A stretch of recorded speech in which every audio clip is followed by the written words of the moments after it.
안녕하세요. 쿨한 영어 대치동 강사 송쌤입니다.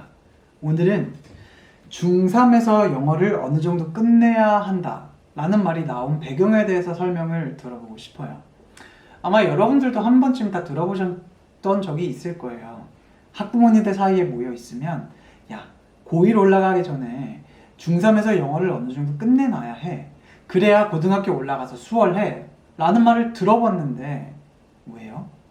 왜 중3에서 끝내야 해요? 그 왜요라는 그 물음표의 답은 명확하게 할 수가 없다는 거죠. 그래서 제가 오늘은 여기 제 논문을 토대로 왜 중3에서 고1로 올라갈 때 도대체 뭐가 어려워지는 건지 말씀을 드려볼게요. 일단 중3에서 고1로 올라갈 때 어려워지는 거, 이유를 많이 드는 게 첫 번째 시험 범위가 많아서 이유 많이 들죠. 근데 정확한 이유는 아니라고 생각해요. 왜냐면 시험 범위가 많다고 그 시험 범위 내용이 다 어려울까요? 그건 아니죠. 그냥 양만 많아진 거니까 정확한 이유가 될 수는 없어요. 그런데 이 두 번째가 가미가 되면 1번이 이유가 될 수 있겠죠. 바로 내신이 어려워진다는 거예요. 시험 문제가 어려워진다는 거예요. 그러면 시험 문제가 왜 어려워지냐? 첫 번째는 서술형이 어려워지는 경우가 있고, 두 번째는 시험 범위에 포함된 것 그 자체가 어려워지는 경우입니다. 아마 시험 범위에 포함되는 항목에는 이렇게 있을 거예요. 교과서랑 부교재 그리고 모의고사. 저는 중3 교과서, 고1 교과서, 고1 모의고사를 토대로 여기에 구문이 어느 정도 복잡한지, 그 다음에 얼마나 읽기 쉬운지 이 두 가지 요소를 한번 봤어요. 그랬을 때 놀랍게도 중3에서 고1 교과서 크게 많이는 차이 안 나요. 물론 고1이 조금 더 어려워요.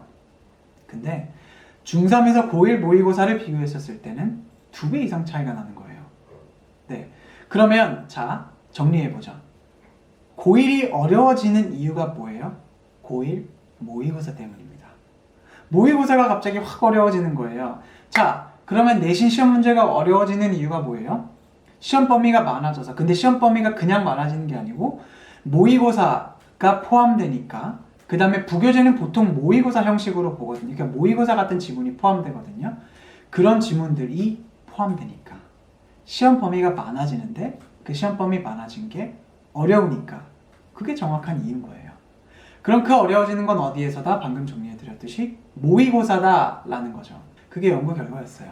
그러면 여러분들이 중학교 3학년 때 공부를 해야 될 때 어떤 방식으로 공부를 해야 되냐면, 저는 추천드리는 거는 모의고사 공부를 미리 해두시는 걸 추천드립니다.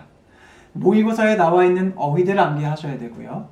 모의고사에 나와 있는 표현들, 모의고사에 나와 있는 문제들, 그 다음 모의고사에 나와 있는 영어 구문 독해 같은 지문들, 그런 것들을 미리 학습하고 가시는 게 여러분 내신하는데 훨씬 도움이 될 겁니다.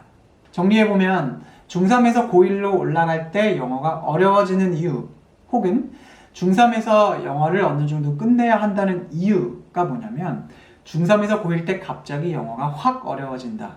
그 이유는 뭐냐면 교과서가 아니고 모의고사 때문이다.